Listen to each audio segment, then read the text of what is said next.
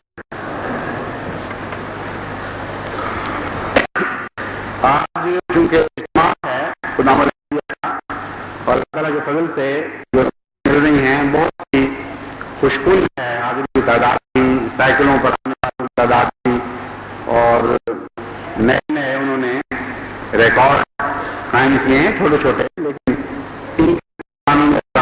کہ ہر چھوٹی سی حرکت پر بھی ہونا چاہیے. ہم بہت آئی ہیں لیکن اس کے ساتھ ان چھوٹے چھوٹے فضلوں کو بڑھاتا چلا جائے, لامتناہی کرے. ہمیشہ ہم ترقی کی اگلی منزل پر قدم رکھتے چلے جائیں اور کسی ایک جگہ پر ہمارے لیے قرار کا مقام نہ آئے. اس اجتماع کے وقت عموماً یہی دستور چلا رہا ہے کہ دینی خیال کی وجہ سے نمازیں جمع کی جاتی ہیں. زور اور اثر کی نمازیں جمع ہوتی ہیں, جمع ہوں گی. جمعے کے ساتھ اثر کی نماز جمع ہوگی. اجتماع میں جو شامل ہوں گے وہ زور اور اثر اور مغرب اور عشاء جمع کریں گے. لیکن مسجد مبارک میں یہ نمازیں اپنے آپ پر ہوا کریں گے. وہاں جمع کرنے کی کوئی ضرورت نہیں ہے. اس لیے اللہ تعالیٰ ہم نماز اثر یہیں جمع کریں گے. 3:30 بجے ان شاء اللہ تعالیٰ افتتاح ہوگا. چند منٹ آگے پیچھے انتظام کی دقتوں کی وجہ سے ہو جائیں تو الگ بات ہے. عموماً 3:30 یا 3:45 تک ان شاء اللہ تعالیٰ افتتاح ہو جائے گا. تو جو دوست شامل ہو سکتے ہیں اس میں شامل ہو.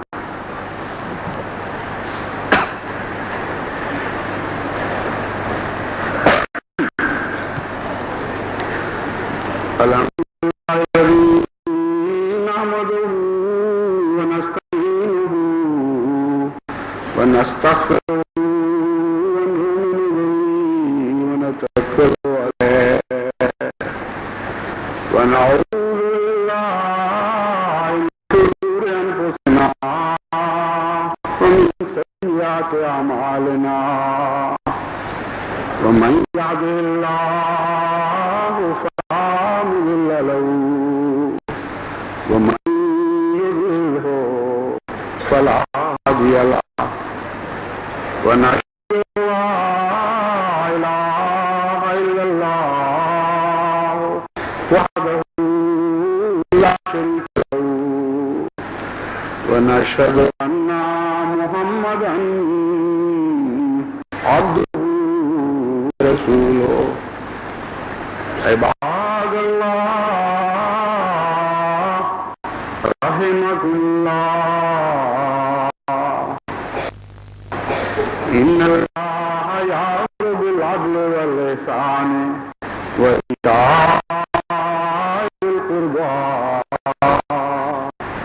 وينهى عن الفحشاء